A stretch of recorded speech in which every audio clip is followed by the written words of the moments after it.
Apa perbedaan antara Kolmogorov-Smirnov dan Shapiro-Wilk? Uji Shapiro-Wilk dan uji Kolmogorov-Smirnov bertujuan untuk menentukan apakah suatu sampel dari data berasal dari populasi yang berdistribusi normal atau tidak. Jika berdistribusi normal, maka kurvanya akan berbentuk lonceng simetris. Kolmogorov-Smirnov dan Shapiro-Wilk adalah dua alat uji statistik paling umum yang digunakan dalam uji normalitas data, terutama di perangkat lunak seperti SPSS. Meskipun keduanya bertujuan untuk menguji apakah data berdistribusi normal, namun ada perbedaan mendasar dalam prinsip kerja dan kapan keduanya direkomendasikan untuk digunakan. Berikut adalah perbedaan utama antara Kolmogorov-Smirnov dan Shapiro-Wilk. Perbedaan yang pertama, ukuran sampel yang direkomendasikan. Shapiro-Wilk direkomendasikan untuk sampel kecil yang jumlah sampelnya 50 atau kurang dari 50. Sedangkan Kolmogorov-Smirnov dengan koreksi Lilliefors direkomendasikan untuk sampel besar yang jumlah sampelnya di atas 50. Perbedaan dalam hal kekuatan atau kemampuan pengukuran statistik. SW dianggap memiliki power statistik yang lebih baik. Ini adalah perbedaan paling signifikan dan seringkali menjadi kriteria utama dalam pemilihan alat uji. Karena memiliki kemampuan untuk mendeteksi penyimpangan dari normalitas dibandingkan KS, terutama pada ukuran sampel yang kecil. Meskipun demikian, Kolmogorov-Smirnov koreksi Lilliefors juga bisa untuk sampel kecil. Pada aplikasi SPSS secara otomatis diterapkan untuk menguji normalitas.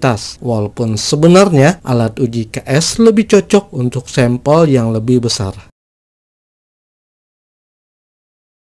Perbedaan yang kedua, sensitivitas terhadap penyimpangan. Kolmogorov-Smirnov kurang sensitif dibandingkan Shapiro-Wilk, terutama pada bagian ekor distribusi. Ini berarti KS mungkin memerlukan penyimpangan yang lebih besar dari normalitas untuk menghasilkan nilai yang signifikan untuk menolak hipotesis nol normalitas. Sedangkan SW lebih sensitif terhadap berbagai jenis penyimpangan dari normalitas, termasuk skenes atau kemencengan dan kurtosis atau keruncingan atau kerataan. Ini berarti SW lebih mungkin untuk mengidentifikasi data sebagai tidak normal, meskipun penyimpangan tersebut tidak terlalu ekstrim, terutama pada sampel kecil. Pada sampel yang sangat besar, Kolmogorov-Smirnov cenderung lebih sensitif terhadap penyimpangan walaupun sedikit, bahkan terkadang bisa misleading karena hampir semua data nyata tidak akan persis normal sempurna.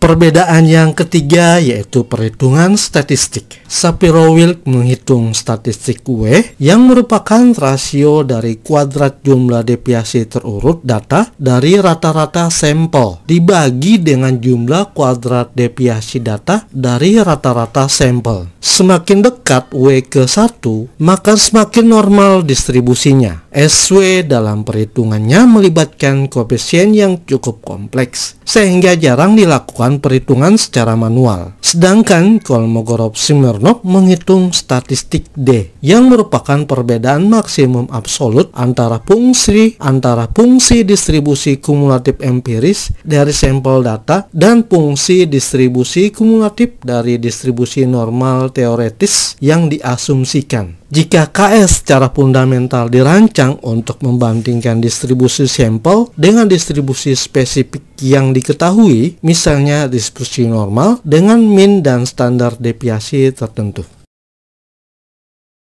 Secara ringkas, pembahasan kita dalam bentuk tabel seperti ini. Kesimpulan dalam praktek di SPSS ketika Anda melakukan uji normalitas melalui menu Analyze, Descriptive Statistic, Normality Plot with Test, SPSS akan otomatis menampilkan hasil uji KS dan uji SW.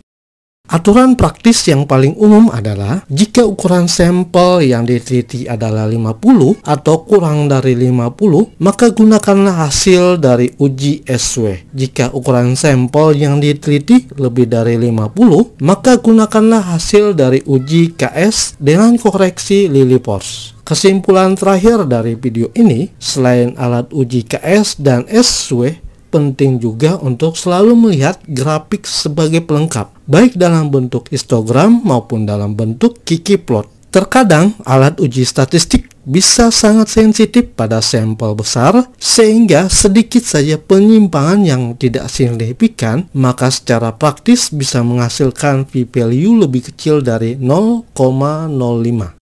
Tampilan visual dalam bentuk grafik dapat membantu untuk mendapatkan gambaran visual yang lebih baik tentang distribusi data dari sampel yang diteliti. Demikian pembahasan kita kali ini. Semoga bermanfaat. Terima kasih sudah menonton.